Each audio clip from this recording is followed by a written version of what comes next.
राजस्थान में भरतपुर धौलपुर जाट समाज का आरक्षण आंदोलन 22 जनवरी के बाद उग्र रूप लेने वाला है।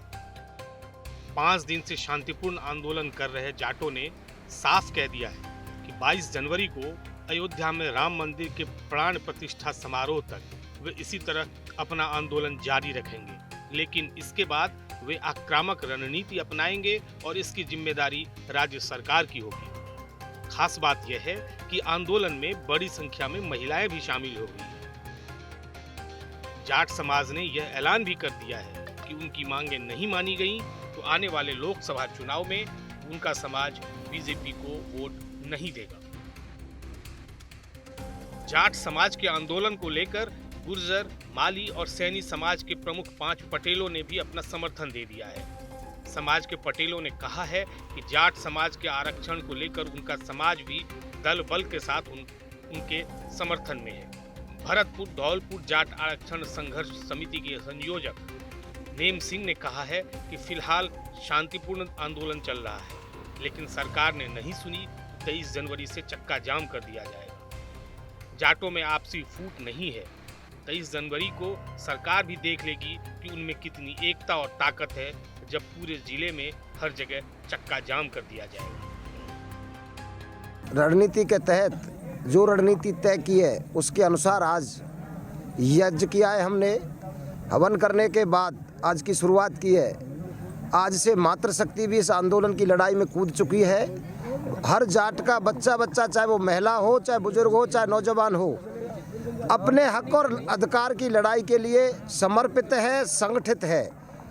सरकार के कहीं ये भूल हो कि जाटों में फूट है, फूट की बात कर रहे हो तो इसका परिणाम उनको 23 तारीख के बाद भुगतना पड़ेगा। जैसे ही 22 तारीख के 5 बजेंगे उसके बाद तुरंत हमारी जो अंदर की रणनीति हमने तय की है। आज महिलाएं आई हैं, आसपास के गांव से आई हैं, कल पूरे जिले से महिलाएं आना शुरू हो जाएंगी। भरतपुर धौलपुर जाट समाज की ओर से केंद्र की नौकरियों में आरक्षण की मांग उठाई गई है। इसको लेकर 17 जनवरी से जाट समाज ने महापड़ाव दे रखा है। अब समाज के आरक्षण की लड़ाई में दूसरे समाज भी उनके पक्ष में उतर आए हैं। आरक्षण आंदोलन को लेकर सभी गांवों में विशेष समितियां बनाई गई हैं। इसको लेकर समाज में तैयारियां जोरों पर हैं। आंदोलन को लेकर समाज की महिलाएं और जवानों में भी काफी उत्साह है। महापड़ाव में समाज की महिलाएं लाठियां और डंडे लेकर मैदान में उतरी हैं। इस दौरान महिलाओं ने कई बार रेलवे ट्रैक पर जाने की बात कही, लेकिन उन्हें 22 जनवरी तक धैर्य रखने की अपील की गई है। फिलहाल जाट समुदाय के आंदोलनकारी शांतिपूर्ण तरीके से मुंबई दिल्ली रेल मार्ग से करीब 300 मीटर दूर गांव जयचौली में शांतिपूर्ण तरीके से आंदोलन कर रहे हैं। आंदोलन स्थल पर पहुंची महिलाओं ने कहा है कि आरक्षण हमारी मांग है, जिसे हम लेकर रहेंगे। आरक्षण की इस लड़ाई को हम लड़ेंगे, चाहे कैसी भी कुर्बानी देनी पड़े। चाहे यहाँ और दिल्ली तक जाना पड़े, हमने कहीं भी सुन लो, मर जाएंगे परंतु हटेंगे नहीं, सुन लो। और चाहे हमने कछु करना आ जाए, चाहे जेसीबी ते गड्ढा उखाड़ना आ जाए, पर हम किसी को जाने नहीं देंगे यहाँ से, चाहे ये गाड़ी सड़ जाए, सुन लो। और अभी तो ये अंगड़ाई है, आगे हमारी और लड़ाई है। गौरतलब है कि भरतपुर और धौलपुर जिलों के जाट केंद्र की केंद्रीय सेवाओं में आरक्षण की मांग 1998 से कर रहे हैं।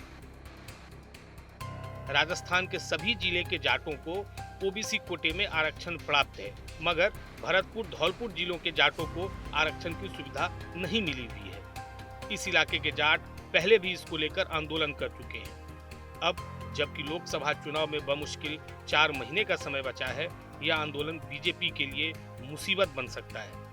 खासकर इसलिए भी कि हाल में हुए विधानसभा चुनाव में जाटों के अधिकांश वोट बीजेपी को मिले थे और राज्य में उसकी सरकार बनाने में जाटों की अहम भूमिका रही थी।